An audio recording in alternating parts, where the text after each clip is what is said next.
حدیث مبارکہ، اگر تم اللہ پر پورا پورا توکل کرو تو وہ تمہیں اس طرح رزق عطا فرمائے گا جس طرح پرندوں کو دیتا ہے کہ صبح بھوکے نکلتے ہیں، شام کو پیٹ بھر کر واپس آتے ہیں۔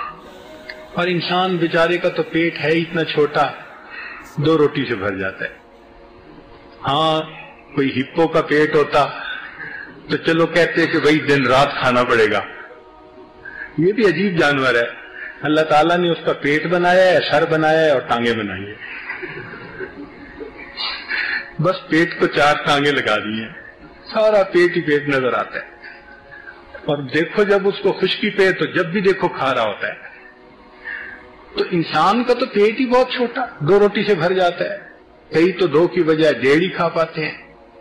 اب اتنے پیٹ کی خاطر اتنا پریشان کہ جھوٹ بولو، دھوکے دو، اپنوں کو دھوکے دو، قریبی رشتہ دار دھوکے دیتے ہیں، بھائی بھائی کو دھوکہ دیتا ہے، ماموں بھانجے کو، بھانجا ماموں کو، اتنے قریبی تعلقات۔ اس لیے ہوس ہوتی ہے، یہ ہوس دل سے نکل جائے۔ دیکھیں اللہ کیسے دیتے ہیں۔ ہمارے شہر کا واقعہ ہے، ہمارے بھائی بڑے ٹیچر تھے اسکول میں، انگلش ٹیچر تھے، تو ان کا ایک شاگرد تھا 10ویں جماعت کا، اس نے امتحان دیا اور وہ فیل ہو گیا۔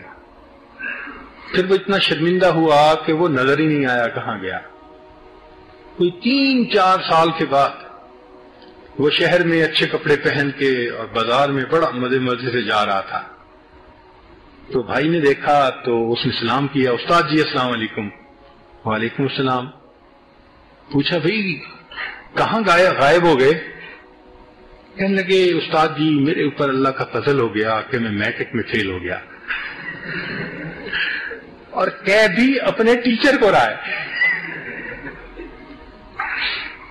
استاد جی میرے اوپر اللہ کا فضل ہو گیا کہ بس میں فیل ہو گیا۔ اب وہ اس کا منہ دیکھ رہے ہیں کہ یہ کہنا کیا چاہتا ہے۔ جب اسے 2 دفعہ کہا تو انہوں نے کہا تو کہنا کیا چاہتا ہے؟ کہتا ہے جی استاد جی مجھے اتنی شرم آئی کہ میں نے کہا میں اس شہر میں تو کسی کو منہ ہی نہیں دکھا سکتا، تو چلو میں فیصل آباد چلا جاتا ہوں۔ تو میں چھپ گیا، یہاں سے چلا گیا وہاں۔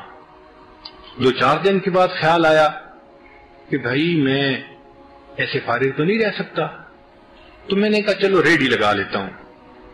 میں نے کسی سے ادھار پیسے لے کے ریڈی لی اور اس کے اوپر بنیانیں رکھنی شروع کر دی، یہ جرابیں، بنیان، اس قسم کی چیزیں۔ اب میں سارا دن گرمی میں اس کو کھینچتا، بازار میں آواز لگاتا، مگر بکری اچھی ہو جاتی۔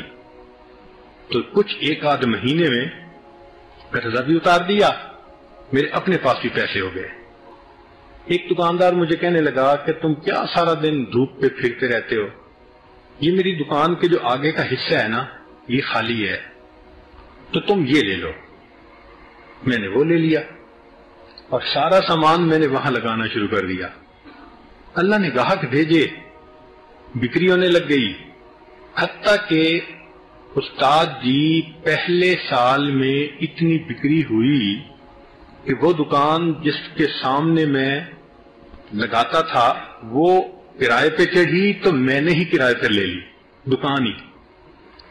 اب وہ کپڑے کی دکان تھی، تو کہتے ہیں کہ میں نے کچھ پیسے اپنے بھی ڈالے، کچھ لوگوں سے ادھار لیے، اور میں نے کپڑے کی دکان، میری دکان ایسی چلنے لگی کہ استاد جی ان 3 سالوں میں کپڑے کی تھوک کی ہول سیل کی 2 دکانیں جو فیصل آباد کے مرکز میں ہیں ان کا میں خود مالک ہوں۔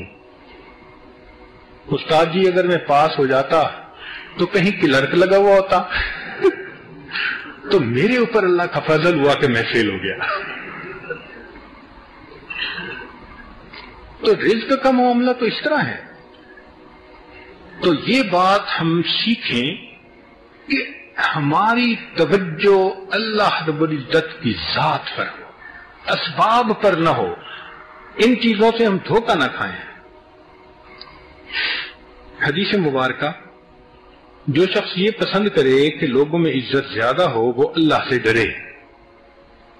سنیے، جو شخص یہ پسند کرے کہ لوگوں میں عزت زیادہ ہو وہ اللہ سے ڈرے، اور جو سب سے بے نیاز ہونا چاہے وہ اپنے ہاتھ والی چیز کی بجائے اس ذات پر توکل کرے جو اللہ کے پاس ہے، اللہ کے خزانوں پہ توکل کرے. اس لیے نبی اسلام کے بارے میں اللہ فرماتے ہیں وَتَوَكَّلْ عَلَى اللَّهِ وَكَفَى بِاللَّهِ وَكِيلًا، اور ایک جگہ فرمایا وَتَوَكَّلْ عَلَى الْحَيِّ الَّذِي لَا يَمُوتُ. اے میرے محبوب صلی اللہ علیہ وسلم، آپ اس ذات پر توکل کیجئے جو زندہ ہے، جس کو کبھی موت نہیں آئے.